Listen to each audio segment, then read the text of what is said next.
राधे राधे मेरी प्यारी सी फैमिली। सर्दियाँ शुरू होते के साथ ही हम गुड़ और अलसी से बनी हुई चीज़ों को पसंद करने लगते हैं, है कि नहीं। तो चलिए आज मैं आप सभी के लिए लेकर आई हूँ अलसी की बर्फ़ी की एक ऐसी रेसिपी जो स्वाद के साथ साथ सेहत का भी खजाना है। इसको बनाना भी बहुत ही ज़्यादा आसान है। तो चलिए शुरू कर देते हैं इन सुपर टेस्टी न्यूट्रिशन से भरी हुई बर्फ़ियों को बनाना। तो सबसे पहले मैं आपको यहाँ पर कुछ सामान दिखाती हूँ। मैंने यहाँ पर ली है अलसी। तो मैंने यहाँ पर कच्ची अलसी ली है। बाज़ार में रोस्टेड अलसी भी आती है, आप चाहे तो वो ले सकते हैं। तो 500 ग्राम की जितनी ये अलसी है, लेकिन इसमें से मैं 250 ग्राम अलसी का ही इस्तेमाल करूँगी। इसके बाद थोड़े से ड्राई नट्स वगैरह भी ले लेते हैं, जैसे कि अपना गोंद होता है, काजू होते हैं, अखरोट होते हैं, बादाम है और यहाँ पर नारियल का बुरादा है जिसको कोकोनट पाउडर भी बोला जाता है। तो चलिए गैस को ऑन कर देते हैं, फ्लेम कर देते हैं लो और मीडियम के बीच में। करीब 250 ग्राम की जितनी अलसी मैंने यहाँ पर डाल दी है। अब हमें इसको भूनना है। इसका भूनने का एक मेन मकसद ये होता है कि अलसी को हमें पीसना होता है और साथ ही साथ जो अलसी का टेस्ट होता है ना, कुछ अलग सा होता है, मतलब जो बच्चे खाना बिल्कुल भी पसंद नहीं करते हैं। तो जैसे हम अलसी को भून लेंगे ना, तो एक तो ये पीसने में आसानी से आ जाएगी और साथ ही साथ इसका टेस्ट बदल जाएगा, यानी टेस्ट ना इसका और भी ज़्यादा टेस्टी हो जाएगा। भूनने से अलसी के जो पोषक तत्व होते हैं उस पर कोई भी फ़र्क नहीं पड़ने वाला है। गैस का फ्लेम एकदम धीमा रखिए और कम से कम 5 से 6 मिनट तक आप इसको लगातार चलाते हुए भून लीजिए, जब तक ये अच्छे से चटकने नहीं लगती है। इसके बाद आप इसको किसी भी स्टील के या फिर कांच वगैरह के बर्तन में निकाल लीजिए। किसी प्लास्टिक के बर्तन में बिल्कुल भी ना निकालें। अलसी बहुत ज़्यादा गर्म है, हो सकता है प्लास्टिक का कोई बर्तन आपका पिघल जाए और आपका अलसी का भी जो टेस्ट है, टेक्सचर है ना, वो ख़राब हो जाए। अब हम इसको साइड में छोड़ देते हैं ठंडा होने के लिए। इसके बाद बारी आती है यहाँ पर घी की। तो कुछ लोग बोल देते हैं कि घर का घी बोलती है लेकिन डालती है बाज़ार का। नहीं, मेरे घर में बाज़ार का घी इस्तेमाल नहीं किया जाता है। अक्सर मैं जब भी थोड़े घी की ज़रूरत होती है तो अपने घर का ही घी डालती हूँ और आप सभी जानते हैं कि मैं घर में घी बनाती हूँ। तो करीब 1 टेबल स्पून के जितना घी हमें यहाँ पर डाल देना है और घी जब हमारा हल्का सा गर्म हो जाएगा, इसके बाद हम यहाँ पर डाल देते हैं ये अखरोट, यानी कि जो जो भी हम यहाँ पर ड्राई नट्स वगैरह ले रहे हैं सभी को यहाँ पे डाल देना है। गैस का फ्लेम कर देना है मीडियम और लो के बीच में और इनको कम से कम 1 से 2 मिनट तक बहुत ही हल्का सा फ्राई कर लेना है। एक तो इनका कच्चापन सा निकल जाएगा और साथ ही साथ इनमें टेस्ट भी बढ़ जाएगा। इनको भी हमें पीसना है तो इनको पीसने में भी आसानी रहेगी। बहुत ज़्यादा इनको कड़क मत कीजिए, बहुत ज़्यादा इनको लाल या गोल्डन ब्राउन मत कीजिए, नहीं तो इनमें कड़वाहटपन सा भी आ सकता है। इसके बाद बारी आती है गोंद की। गोंद की जो फ़ायदे हैं उसके बारे में तो सभी जानते हैं, बचपन से सुनते आ रहे हैं। तो मैं यहाँ पर ज़्यादा गोंद नहीं ले रही हूँ, करीब मुट्ठी भर गोंद काफ़ी हो जाएगा, क्योंकि ये बर्फियाँ बन रही हैं अलसी की और जो बाकी के यहाँ पर ड्राई नट्स वगैरह गोंद वगैरह डाले हैं वो केवल बर्फ़ी में टेस्ट बढ़ाने के लिए डाले जा रहे हैं। तो गोंद को धीमा आंच करके कम से कम 2 से 3 मिनट तक, जब तक ये अंदर तक न जाकर सिक जाए, जब तक हमें भूनना होता है। गोंद अगर कच्चा रह गया तो आपकी बर्फ़ी का टेस्ट बिगड़ जाएगा और साथ ही साथ ये दांतों को चिपकेगा। तो मैंने यहाँ पर सारी चीज़ें एक ही जगह डाल ली हैं। इसके बाद बारी आती है यहाँ पर कोकोनट पाउडर को भूनने की। तो यहाँ पर जो थोड़ा बहुत घी बचा हुआ था उसी में मैंने ये कोकोनट पाउडर डाल दिया है। कोकोनट पाउडर ज़्यादा नहीं होगा, ये 2 से 3 टेबल स्पून के जितना। तो इसको हल्का सा पिंक होने तक भून लेते हैं। आप चाहे तो इसको बिना घी के भी भून सकते हैं। वैसे मैंने कोशिश की है कि मैं यहाँ पर कम से कम घी का इस्तेमाल कर सकूँ, लेकिन देखिए जितनी ज़रूरत होती है उतनी तो चीज़ डालनी ही होती है। और ये चीज़ एक तरीके से मिठाई के तौर पे तो बनाई जाती है, साथ ही साथ दवाई के तौर पे बनाई जाती है। सेम कढ़ाई में मैंने यहाँ पर ज़्यादा नहीं, करीब 2 टेबल स्पून के जितना पानी डाल दिया था और करीब करीब मैंने यहाँ पर 400 ग्राम के जितना गुड़ डाल दिया है। गुड़ को मैंने थोड़ा छोटे छोटे टुकड़ों में कट कर लिया था। जब तक हमारी चाशनी बन के तैयार होगी, हम यहाँ पर बीच बीच में जो काम करना है उसको करके तैयार कर लेंगे। एक तरफ मैंने चाशनी को चढ़ाया हुआ है और जो हमने ड्राई नट्स वगैरह मिक्सी के जार में डाले थे ये हल्के से ठंडे हो चुके थे। तो इनको थोड़ा सा पल्स मोड पे चलाएंगे और कूट पीस के तैयार कर लेंगे। बहुत ज़्यादा बारीक नहीं बनाएंगे, बहुत हल्का सा चलाएंगे। वैसे भी मिक्सी को आप हल्का सा चलाओगे तो इसका एकदम से इस तरीके से पाउडर बन के तैयार हो जाएगा। पाउडर के रूप में तो नहीं बनता, थोड़ा सा दरदरा ही रहता है और यही टेक्सचर हमें चाहिए भी है।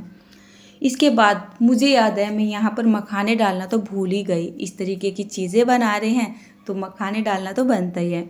वापस से मैंने यहाँ पर 1 टेबल स्पून के जितना घी डाला, साथ ही साथ मैंने यहाँ पर ये मखाने लिए, और जब घी ज़्यादा होता है तो मखाने भुनने में बिल्कुल भी टाइम नहीं लेते हैं। करीब 2 मिनट में ये मखाने भुनकर तैयार हो जाते हैं।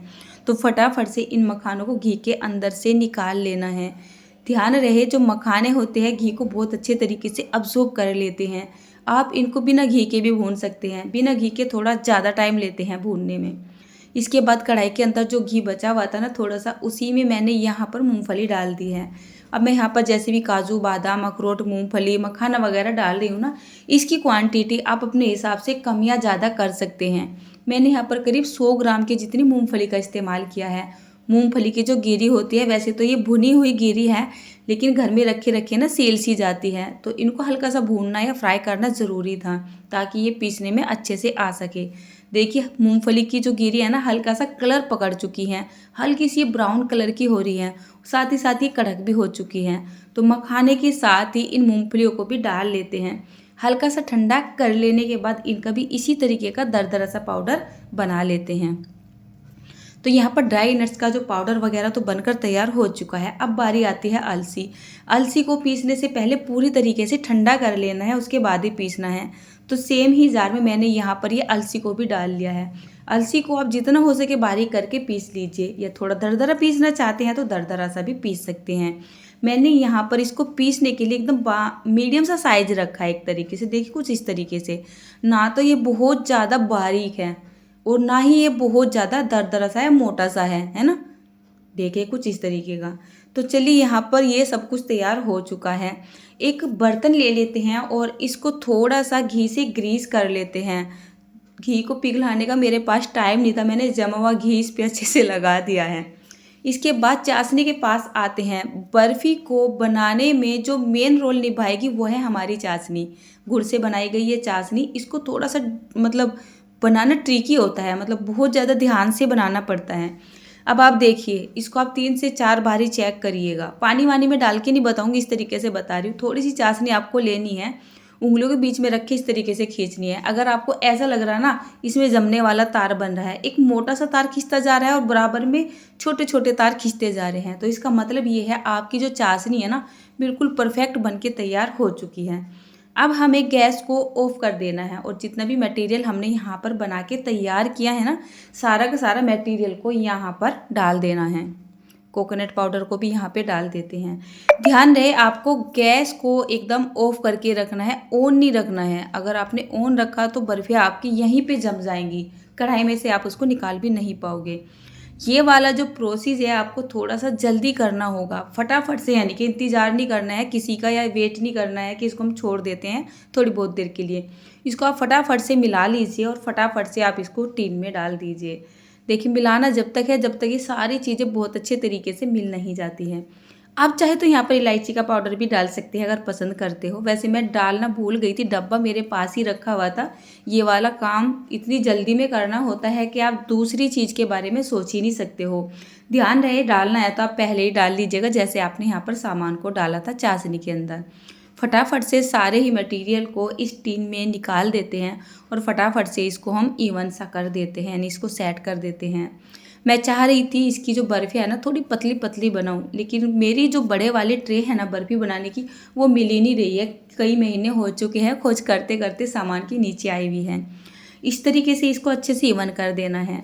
तो मुझे ना ये बर्फ़ियाँ देखने में थोड़ी ऐसी लग रही थी कि अधूरी सी हो।